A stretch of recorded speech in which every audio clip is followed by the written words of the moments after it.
الحمد لله رب العالمين والصلاة والسلام على أشرف الأنبياء والمرسلين نبينا محمد وعلى آله وصحبه أجمعين. All praise is due to Allah, and His praise and blessings and peace be upon our Prophet Muhammad and his family and his companions and his followers until the Day of Judgment. My dear brothers and sisters, welcome to a new episode of The Robe That Binds Us, ahlusunnah waljama'aah. We're talking about the importance of asking the scholars and learning under the scholars. And also we were talking about our position towards the scholars' difference of opinions. Last episode.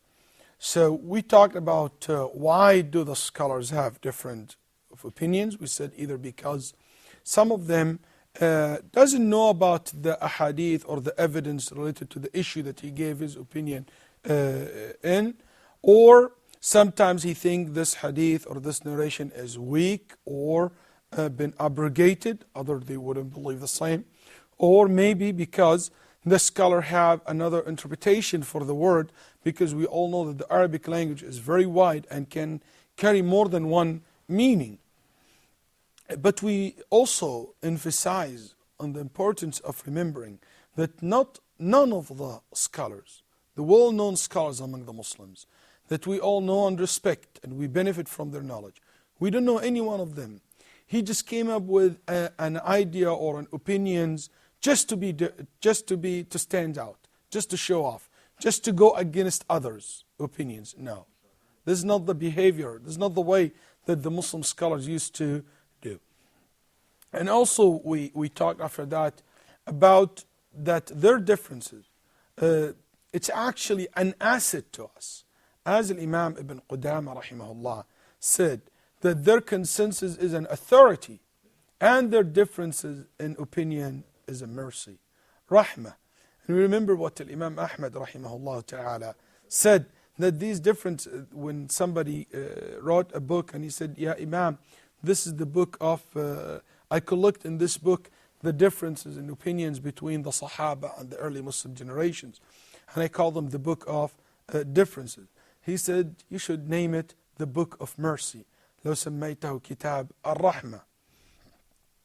But we said that doesn't mean that every opinion is correct, because some opinions are correct, and what the opposite of this opinion obviously will be not correct, we don't believe that the two opposite can be correct.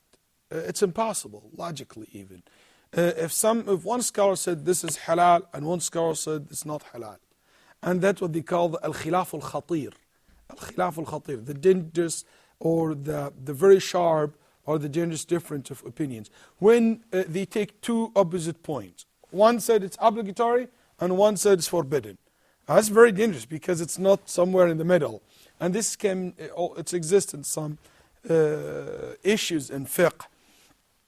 But also sometimes both opinion can be correct because it could be more than one opinion.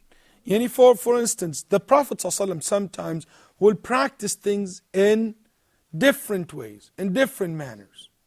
And this will open the door for people that somebody maybe think this is the only way to do it. But the Prophet ﷺ did it this way and did that way as well. Give you an example. The Prophet ﷺ in funeral prayer, Salat al-Janazah, he would say, Assalamu alaikum wa rahmatullah, to the right hand side only. And some other incident he would say, Assalamu alaikum wa rahmatullah, Assalamu alaikum wa rahmatullah, in both right and left. So if you see some scholars said you should do both, and some said you should only say one time on the right hand side? Because both based on evidence. And this is what you call اختلاف التنوع. اختلاف التنوع. When there is an area to practice the same act of worship in different ways, and they are all has basis in Sunnah. Basis in Sunnah. But you cannot come up with something has no base in Sunnah. Somebody might say, okay, let's solve the problem. Just say, Assalamu alaikum wa rahmatullah, straight. Don't do right or left. And now this became an innovation. This is something he or she invented and will be accepted. So we talked about this issue. And here, fatwa shopping. People, if we can say that, fatwa shopping. Following the easiest. There is people professional, mashallah, in this issue. They really shop for the fatwa. He goes and he pick up the phone to call this channel to ask about the question. Then ask another channel. Then email this sheikh.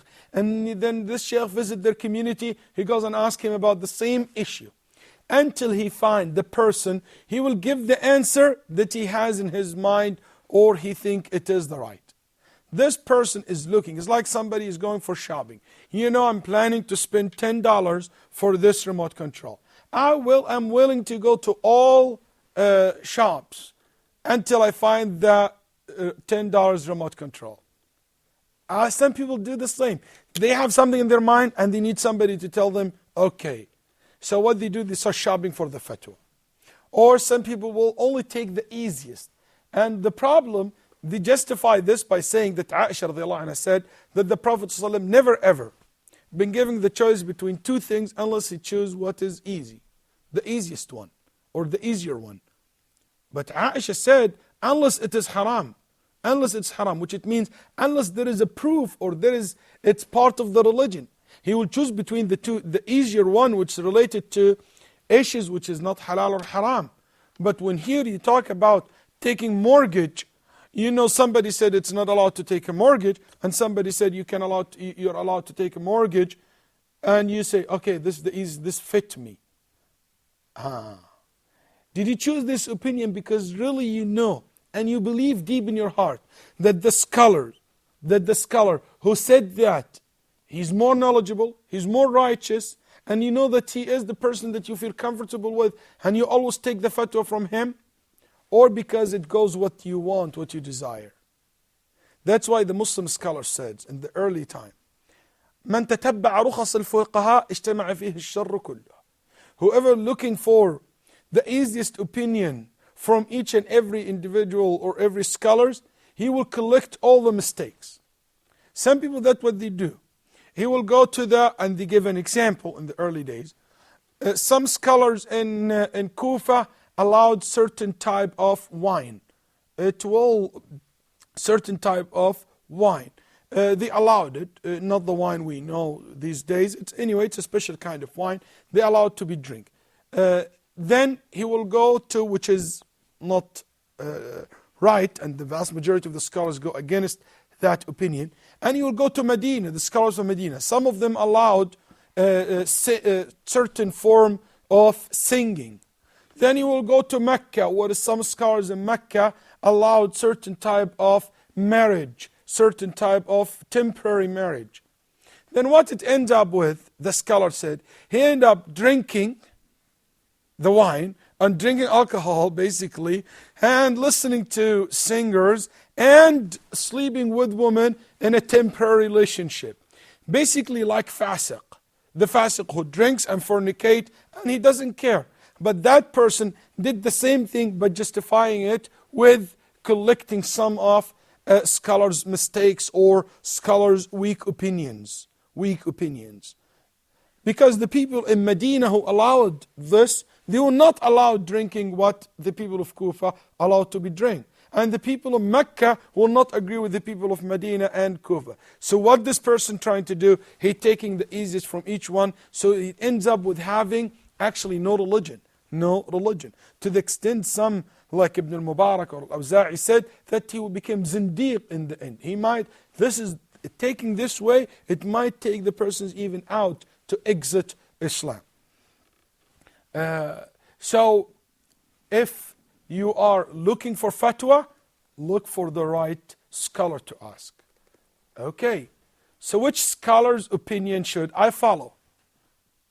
If you're saying, I cannot choose, I cannot pick and choose, which scholar's opinion should I follow? I'm glad that you said scholar, because sometimes people ask people who are not scholars. Ask people who are not scholars. Make sure that you ask a scholar, not just an A person, just a person leading the prayer, just a person who comes in the TV channel to give a speech, not necessarily to be an educated person in religion to the extent that he can issue a fatwa. He or she can issue a fatwa. So basically we need to ask the scholar, but which scholar should I follow? I think to answer this, we should look into the issue itself. Looking at the issue itself. Because some issues cannot be answered by every scholar. Because even the scholars themselves are levels, my brothers and sisters. We have the great imam, the elders among the scholars. And we have a young man or young scholars among the scholars. You cannot compare that old man to the young man. The old man among the scholars, or the imam, the great imam, who has more experience, he will be a good reference in issues related to mass public, or related to a new invented issues, like what you call it fiqh al-nawazil. Like a new issues came or happened in the Muslims world. Who can answer these questions? Not just any scholars or any student of knowledge. No, it must be referred to the elder among the scholars, the leader of the scholars, the imams of the Muslims ummah. Big issues related to war, to peace, to say this is kufr or this is not, or this is fisq or this not. Not every person you go and ask. You should go to the people who they fit or they are more suitable to handle this issue. Somebody want to ask about things or a specific type of clothes people wear in India. You didn't go to ask somebody living in Nigeria about it. Or somebody living in Saudi Arabia, you go and ask him about some certain culture or tradition people practice in China. You also choose to, so related to the issue, you choose the scholars. Also, knowing the scholars' specialty and positions.